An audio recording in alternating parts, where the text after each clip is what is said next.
What's up, my beautiful baldies? We're finally back. Murata took his little break. He was sick or ill or something, and he has finally released the new One Punch Man chapter, in which Genos gets a fantastic looking upgrade. My boy is more dripped out than Kanye, who, by the way, in this recent picture, kinda looks like he's got the Genos armor underneath his shirt. We got some promo art for this chapter, the squad rolling up. This one is totally awesome. We got a beautiful cover page here of Saitama punching up into the air. He's looking jacked as ever, and I believe this here is telling us that in the new volume 28 issue, there will be a bonus chapter. So thankfully, Murata is back and healthy again. There's a rumor that he may be taking a break because his health is declining.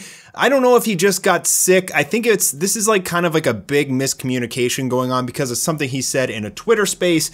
So he may be taking a break, he may not. I'm not really sure. I mean, the guy is inhuman. We also got Blast's colors and an interview between Michael B. Jordan meeting Yusuke Murata. So much One Punch Man news to talk about today. Make sure you guys click that thumbs up button and subscribe if you haven't already. It's been about a month since we got the last One Punch Man chapter, but we were blessed with two new One Punch Man webcomic chapters in which we saw Genos fighting in his presumably final form and Tank Top Master just, well, being Tank Top Master. And interestingly enough, here in this chapter, we get kind of the exact same thing. We get the invasion of the Forest People, which are a bunch of monster trees, and they're led by the Forest King, a dragon-level monster. Tank Top Master has some new recruits, and they go up to fight against these trees, but ultimately, they don't really do too well. And that's when Genos comes in and saves the day with his Shoguk. But let's start from the beginning of the chapter. For our cover page here, we got the handsome Genos, chapter 185, titled Updates. And that is referring to Genos's new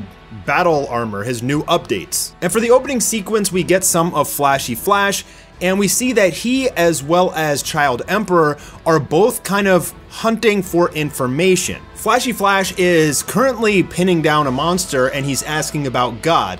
And this weak monster doesn't know anything about it. Flashy Flash saying, I suppose fodder like you wouldn't know. And this is kind of a theme as we've seen after the end of the Garo arc. A lot of heroes are noticing two things. One, Saitama's true power. People are starting to wake up and realize it, like Amai Mask, Metal Bat, Flashy Flash, Blast, etc. But they also know about God. All of the S-rank heroes have been briefed about Blast and God, and so they're starting to hunt for information about God. And I'm glad this was mentioned because this whole like post-Garo kind of series of mini arcs, I feel like is really just tying up a lot of loose ends in the story so that we can get into the final War on God arc.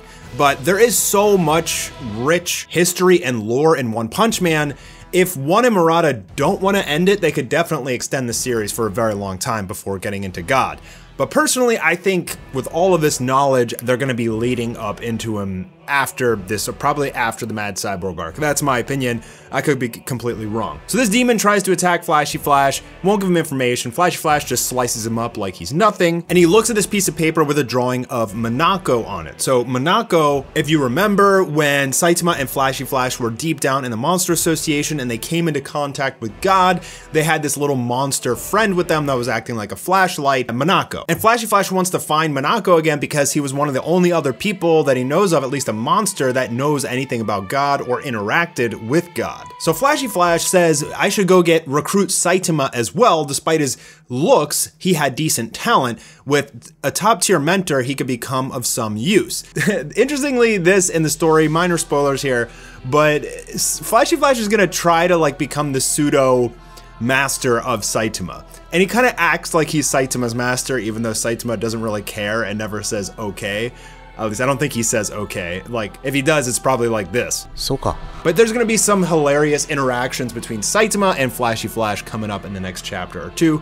Definitely pumped about that, two of my favorite characters in the franchise. And now we go over to Tank Top Master, who's doing some squats, and he says that Blizzard of Hell's power-up had given a big boost to my tank top's fit and elasticity, but it looks like the effects have worn off. So yes, if you remember, he got completely destroyed, and Fubuki was able to heal him by like giving him some of Pig God's fat, and he got really big and fat, but it looks like he has worked out enough that he has shedded the extra LBs, and now he's in his tank top facility, and a bunch of new heroes arrive. These are all weaklings who want to become new tank top members. And primarily because they said they saw how hard he was fighting out in the big battle against the monster cadre. We get a bunch of weak C-class come in and they take off their clothes and they have tank tops on, and they're very moved by his performance, and they've come to climb the ranks of the tank toppers. And that's pretty much the end of the sequence. I mean, nothing really too important, but the tank tops are growing, I guess. Okay, and now we get something really interesting.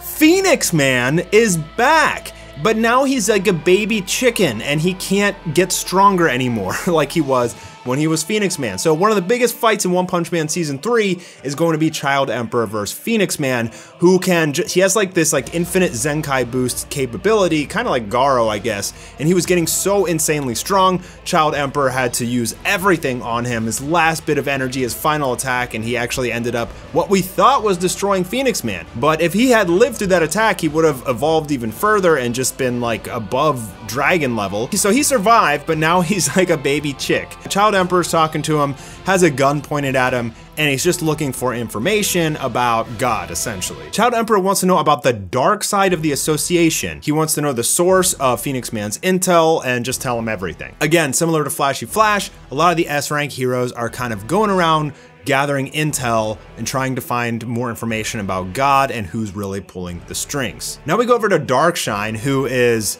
I don't know what he drops away. Maybe he's deadlifting. Looks like this man's deadlifting like a good 10,000 pounds or something. He takes off his shirt and you can see the scars that he has from his battle with Vomited for Her Ugly. In the battle with the monster cadre, they clashed and Vomited for Her Ugly's like it's just made of acid. So he melted off Darkshine's hands and also sprayed him on his chest. And I don't know why it's white, it's like scarring. So this is how he's gonna look now. And because he had his mental fortitude shattered, you know, the man thought he was invincible and he was the biggest, strongest guy on the planet. He lost to Garo, and then he got melted alive by Vomited for Her Ugly. And he just has completely lost all sense of confidence that he had in himself. Meanwhile, everyone's favorite Olympic girl hero, Mizuki, is watching in on her master Darkshine kind of beat himself up. And Murata doesn't miss the opportunity to show her butt. I can't show you that or I'll get demonetized, so let's go forward. This is why you should always read the chapters yourself. You're missing out on that quality content. Okay, now the forest people invade Y City. The forest folk, the invasion has come towards the city center, and they say, we will restore this green planet by fertilizing the earth on top of the corpses of the human race. That is our divine calling. Now, interestingly, this isn't the first time we've seen kind of like Earth fight back against humanity. If you remember episode 1 with Vaccine Man, he explicitly states that the Earth gave him this power to wipe out humanity. And so this is a similar situation. This ties into, is Earth sentient and a monster? And does it have something to do with God, maybe being inside the moon? Maybe it's not actually Earth, but it's the moon. And that's because we know for a fact that God is inside of the moon. We get a couple weak heroes coming in, doing their duties, trying to fight back. Dynamite Man throwing a stick and bursting on a few of them, but he says, can't even tell if it's having any effect on these plant monsters. We get a A-class hero, a C-class hero, and a B-rank hero, Recluse Samurai, Electogramps, and Magic Trick Man. So they do some attacks in their comical one-punch fashion. They get wrapped up by a bunch of tree branches and roots from the tree folk, but that's when the tank tops come in with their signature tank top tackle and rescue these weaklings. Tank Top Master valiantly charges in, bulldozing through the forest folk, and he's actually doing pretty good here, making way until he comes to an unmovable tree stump, and that's when we see the Tree King, the Forest King, dragon level. I could assume he's as strong as the Sea King. So he starts to kill everyone by wrapping them up in vines and crushing them, telling his little forest children to eat the human heroes alive. A little terrifying. Imagine being eaten by a tree. But that's when we get Shoguk, and we see a massive explosion, and Genos, in epic fashion, walking through the smoke. I see. This new firepower seems perfectly suitable. As expected from Dr. Cassena, I can battle dragon levels as well. So yes, as the story progresses, Genos just does keep getting stronger, and now he'd like a rematch with Saitama, but before that, I will eliminate you. And so here is a side-by-side picture of how Genos looked in his first introduction and how he looks now. Obviously, he looks way more powerful now. My boy is looking clean in this shot. So I guess he just straight up took out the Forest King, because now he's having tea with Saitama. Saitama acknowledges that Genos changed his parts again, and he has gotten a new upgrade, and Tank Top Mastar acknowledges that he let a machine get stronger than him, so he's gotta hit the squat rack again. Yeah, and that's the end of the chapter, so I believe in the next chapter, we're gonna have Flashy Flash meeting up with Saitama. They're gonna have, like, I think a little battle, and Flashy Flash is going to recruit Saitama as his new subordinate. So that's gonna be funny to see how that goes down. And soon we should get introduced to Blast's son, Blue. I believe any day now, we'll get introduced to the whole Neo Hero Association and their top hero, Blue, Blast's son. Definitely super pumped for that. I'm really happy they included God in this chapter, and maybe not a picture, but that they're still going in that direction. I always just want to hear more about God, and I'm happy Murata's health is doing better. So not the biggest chapter, but always good to get a chapter. And hopefully the one webcomic keeps coming, because I gotta see this mad cyborg, dude. Like, I've been on my tippy toes for over a year trying to see who this mad cyborg is and have Genos go ham fighting him. Hopefully one will give us that in the near future. That's it for today, boys. Leave a comment, let me know what you thought, and I'll see you on the next one.